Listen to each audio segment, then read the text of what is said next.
Hey there, I'm Nora Jones. I'm David Coverdale. I'm Lauren Daigle. This is Dan and Shay. Merry Christmas. This is Dionya Marie, and you are listening to the Sounds of Christmas podcast. Hi, I'm Ken Kessler, and welcome to the Sounds of Christmas podcast. If you're new to this podcast, I want to start by saying thanks for joining us. If you're not new, welcome back. Either way, I'm glad you're here.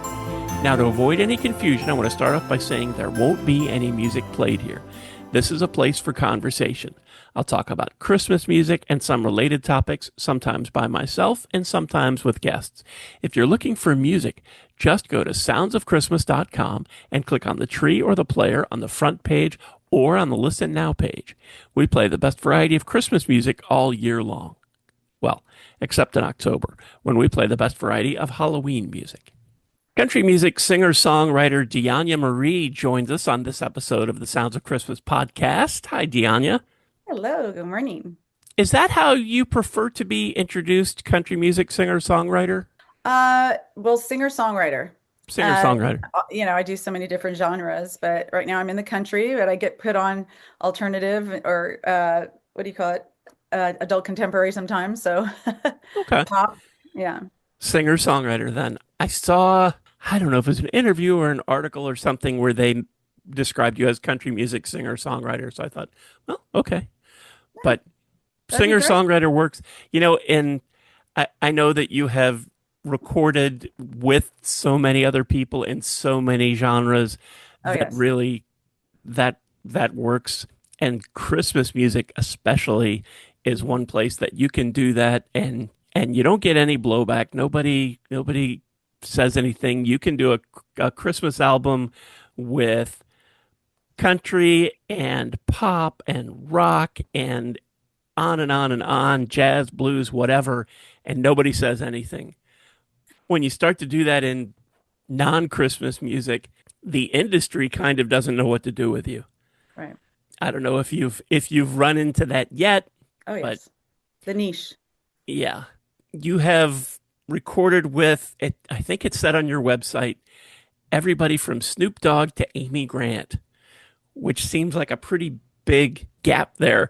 How did you get around? Yeah, how did you get connected to Snoop Dogg? Well, I started off when I was 13. Let's start there. And I was with the Gospel Messengers, and they're from New York. And I started gospel. So I say you start gospel, yeah, in country, right? But with the Snoop Dogg thing, it was the music industry. I was actually in a rock band called Aftershock, and then the rock thing and playing in bars and all that stuff was kind of fizzling away in the money wise. So I heard all these girls doing hooks and everything, and I'm like, I could do that.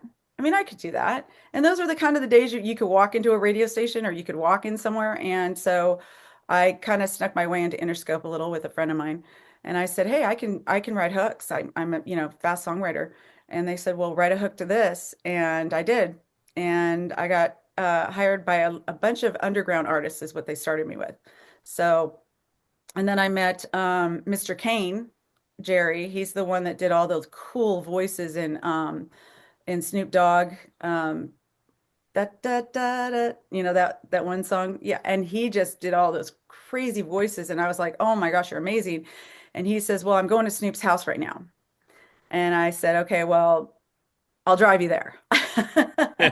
Because it cracked me up when people would say, I've been rolling in my caddy and they're like, Dionya, can I get a ride? But we went over to his house, and he was just building his big house in Diamond Bar. And so he had this beautiful car outside, an old car with his wife and him that somebody had painted on it. And you walk in, and he is just so domesticated because he's telling his kids, get over here, do that, But it was really, really cool. He got to hear my voice, and he said, we could use you on some things. And, how would you like to do some hooks for us? And I was like, yeah. So it's pretty cool. Yeah. Very cool. Did Snoop come first or did Amy Grant come first? Amy. I was in my teens, and it was a background vocal they needed. So I ended up in the studio. They picked me out of a choir. I used to be like in those Maranatha and those different choirs. And it was kind of interesting because they had thought that the voice they heard was another girl of a different nationality because I kind of have like an R&B sometimes. And so they found me and they said, "We need you for some background vocals for Amy Grant." And I was like, "I'm there." But I didn't get the credited really because of my age, the teens. So yeah, but I loved it. I went to the Dodger Stadium when she had her show, and then I did the national anthem. So that was my first national anthem out of 16 now. So it's pretty cool. The national anthem, I know this is supposed to be about Christmas music, but the Yeah. national anthem is just one of those songs. I kind of liken it to Oh Holy Night and Silent Night. It's a big song that everybody knows, and if you mess it up, Oh yeah. everybody knows. Oh yeah. And it's a hard song. When you're in the stands, you don't think about it, but performing for a huge group, that can No be music. nerve-wracking. Yep, a cappella. I think the scariest one is so I just seen the girl from Canada and she played or sang for a hockey team and she slipped on the ice. And then she forgot the words and she slipped on the ice again. So I had been invited to the Ontario Reigns and they said, "Would you sing for our hockey team?" And I was like, "Sure." And the first thing that came through my mind is I wore high heel boots and I went, "How am I going to get on the ice?" Well, they put a carpet down for you. So I was okay with that, but they don't tell you when you breathe in, you have to sing slow because, it goes around. And then when you breathe in, it's just all ice. Ugh, So it's actually on the internet. You can see me or hear me sing it. Yeah. wow.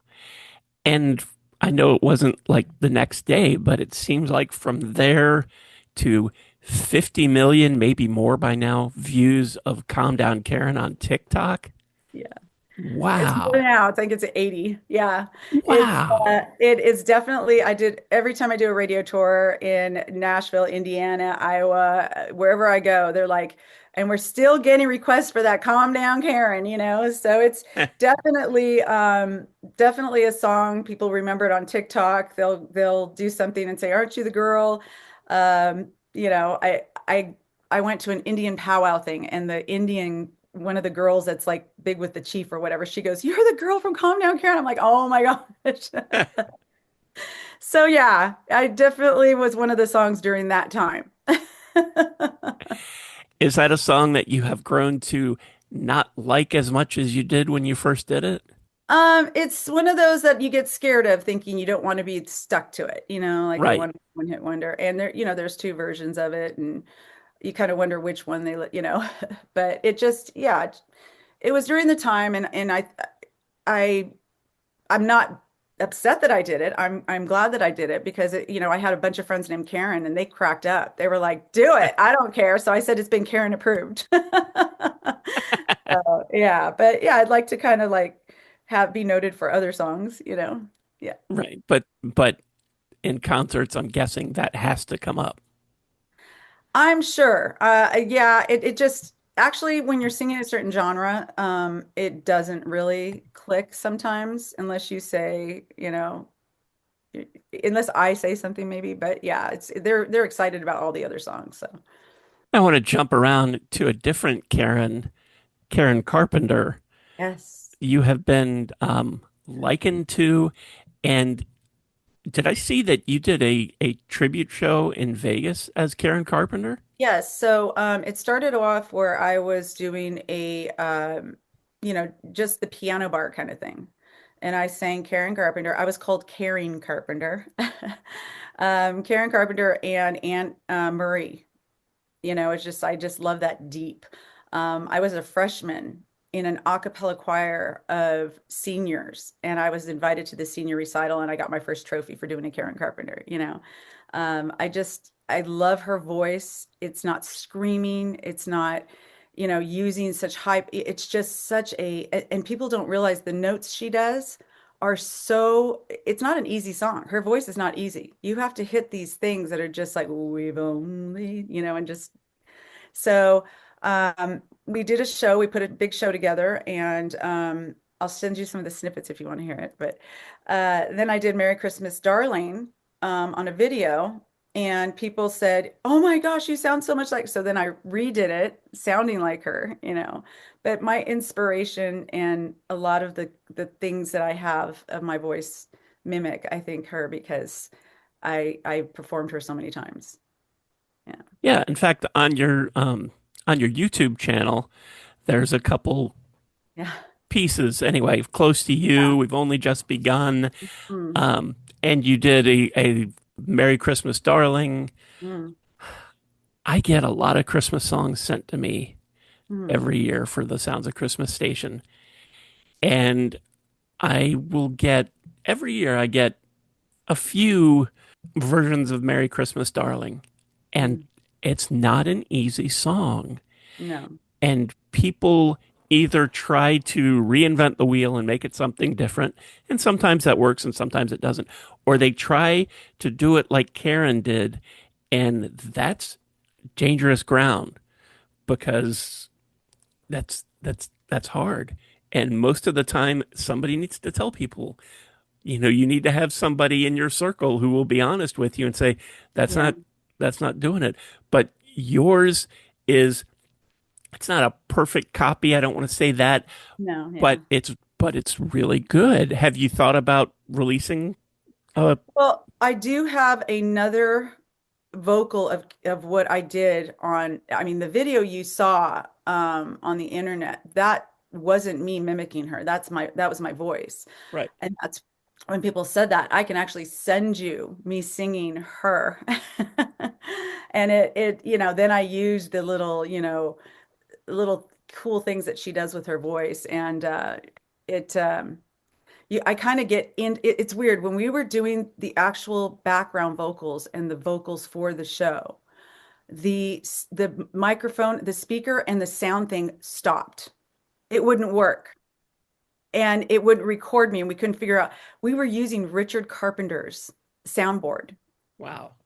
Yeah, and it just kept stopping and I said, "Okay, okay, Karen, I need to have a talk with her." So we lit candles and then I started singing and it recorded. Wow. It was just really, really like, wow. Yeah. It was a wow moment. Yeah. What led you from there to Missing You Under the Mistletoe? Missing You Underneath the Mistletoe, I wrote probably around, gosh, 12 years ago. I wrote it and the ending was supposed to be a sad ending. It was very sad. And I've been a widow since I was 28 years old, and it was a lot that I went through in my life as a child and everything. So, everything kind of ended sad. But then I got to this moment where I could release a lot of things that happened in my life, and I wanted a happy ending. And I wanted the song to be for people um, who can't be home during the holidays. You have a police officer husband, you have someone in the military, you have someone that you've probably lost, but somebody who's still around who just can't be there. And then that's when we came up with the idea of the ending, to have him come home. So it was a song in the making. And it's been growing in popularity every year. I was going to say I'm surprised, but I'm not because it's a great song.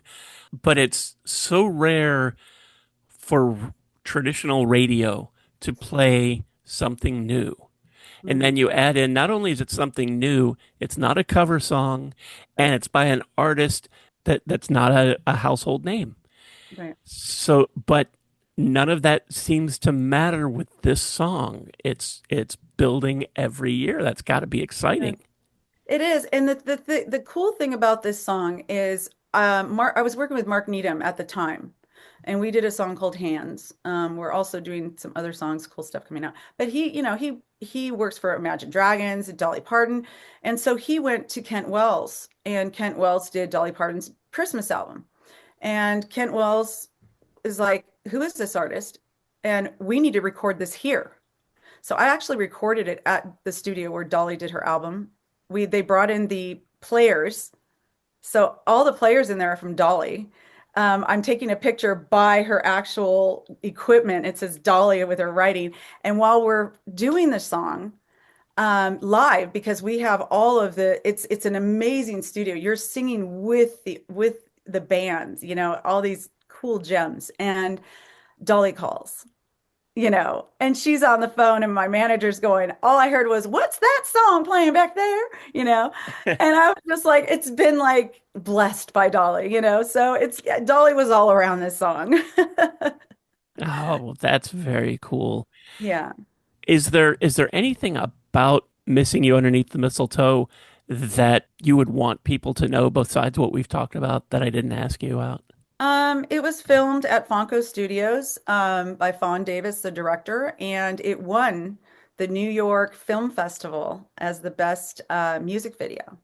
So it is an award-winning video, and from that video, I must say, they do put on some pounds, but I did put on some pounds, and I lost weight because of that video. And that's when I wrote, if you don't like this body, somebody will.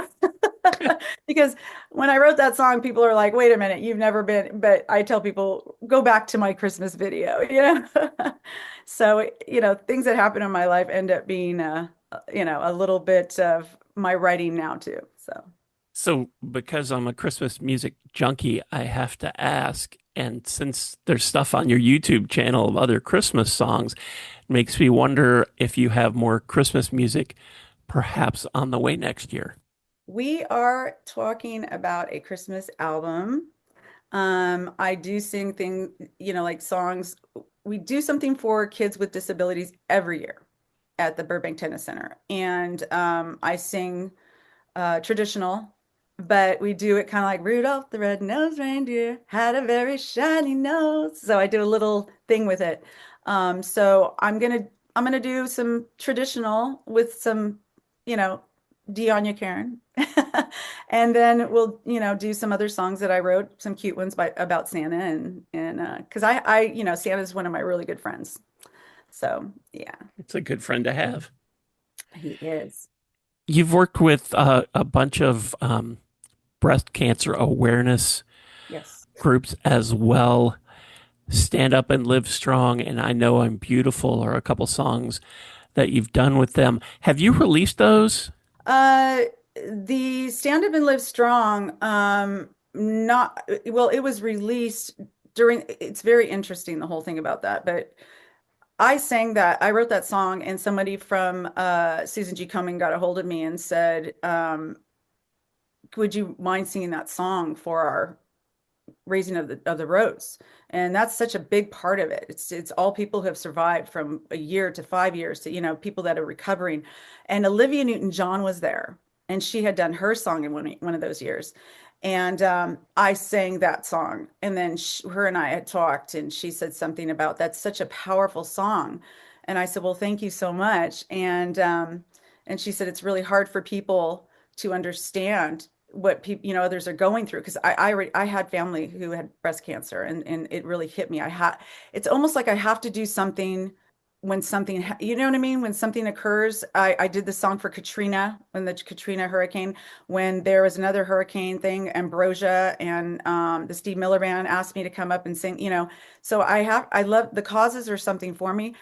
Every year they still play Stand Up and Live Strong at the raising of the torch, of the rose, I'm sorry, raising of the rose. And then I Know I'm Beautiful will be released maybe next year, but it's definitely a song about women sitting in front of the mirror, and they have no hair, they have no eyelashes, and I look in the mirror, what do I see? A reflection of someone. Could it be me? And then they just say, I know I'm beautiful, just the way God made me.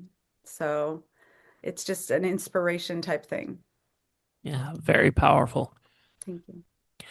There's a video of that too, Stand Up and Live Strong.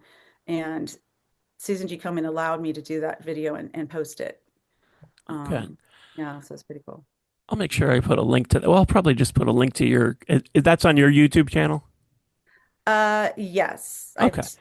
Okay. I'll make sure to put a link to that down in the show notes so everybody can find that, as well as your Christmas music and the shorts we were talking about.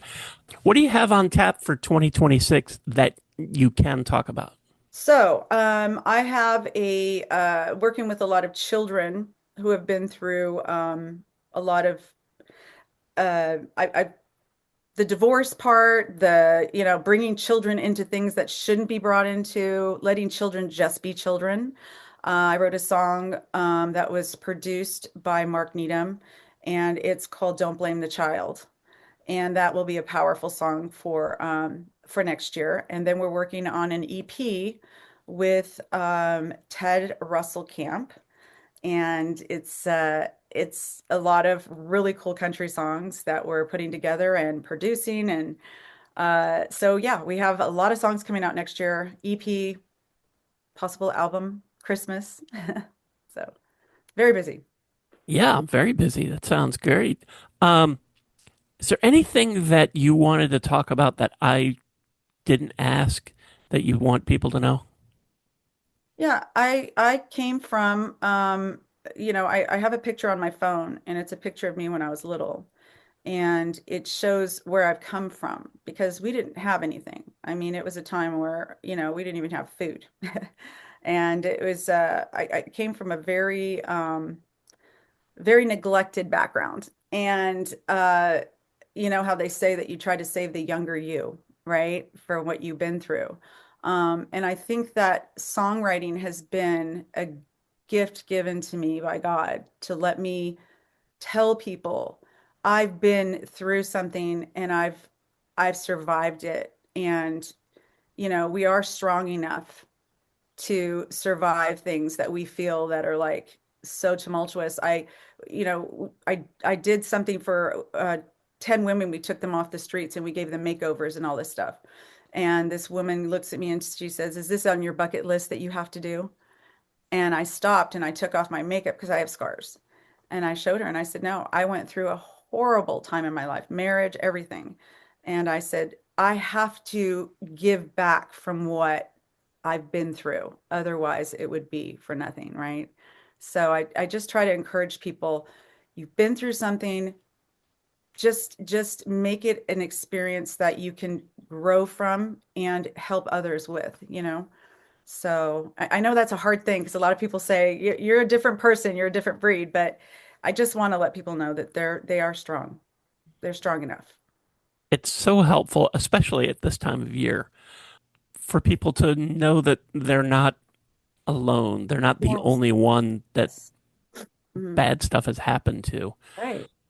especially when it's Christmas time and everybody, it seems like everybody is a couple, everybody is having a wonderful time, everybody has tons of money they're splashing around, and a lot of times you feel like everybody except me. Hmm. And to know that, I mean, and to bring it back around to missing you underneath the mistletoe, it's about giving people hope too, that Right. this isn't forever and you're not the only one, Right. and it's gonna be okay. It's going to be okay. So what is the best way for people to connect and keep up with you? Is it social media the best way? Is it your website? Yeah, social media, my website. I would say more of my probably YouTube. Okay. I have a bunch of YouTube shorts that are really fun. Dionya, Dionya Marie.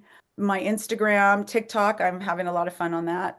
So yeah, just mostly my social media. I do have a website up though if you want to click onto that. It's the same thing, dionyamarie.com.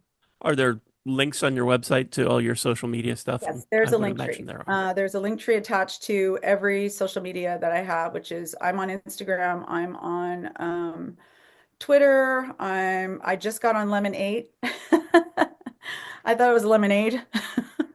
And it's social media is such a I did, you have to be personable because they'll say, "Oh, isn't it nice that you have someone talking for you on your social media?" And for me, it's like, "No, it's me." So if somebody, sees stuff, that's me. I post it and put it down because I want to be personable. I want people to know that that's me, and I like to have fun, and I like to be serious, and I like to, you know, for people to know who I am. So I'll be at Yep. NAM this year. So anybody that's going to be at NAM in Anaheim, I will be at NAM this year. Yeah. Okay, so that's the next chance everybody has to come see you, or the Sure. next chance you have to In see person. everybody. Yeah. It's like a high school reunion there. Very cool. Well, I'll make sure to put a link to your website and probably your link tree so everybody can find whatever it is Yeah. exactly that they're looking for Thank down you. in the show notes. And I cannot wait to get your Christmas album next year, Can't wait maybe. to do it. I hope so. I can't, you know what? Like I said, I do Christmas songs all the time and we're expected with Santa every December. So yeah, it's about time, right? Well, I think so, but then I always think so. Yeah. Well, So, Mark Needham, Kent Wells, let's do it. He even said that. He goes, let's just do a Christmas album. I'm like, let's do it. Yeah. well, that sounds good. Well, I look forward to hearing that. And thank you for taking some time to talk today about all of this stuff. I hope you have a very Merry Christmas and that 2026 is amazing for you. Oh, yes. I will be talking to you probably then. We'll have another podcast together. It's Sounds good. great to meet you. Thank you so much. And thank you so much for listening, helping me share some Christmas spirit, and for continuing to support the Sounds of Christmas station and podcast. I already told you how to listen to the station, and you're listening to the podcast now, so my work here is just about done. All of our episodes are available on the Sounds of Christmas website. Just click the podcast tab. And we also have a Linktree page that lists most, if not all, of the sites that stream the Sounds of Christmas podcast. And I'll put a link to that down in the show notes. So you can just click on that, pick out your favorite, click on over, and then subscribe, and you'll never miss another episode. If you have comments or suggestions on this episode, previous episodes, or the Sounds of Christmas station, feel free to reach out to me on social media or through the website. Thanks again, and may you always believe in Santa Claus.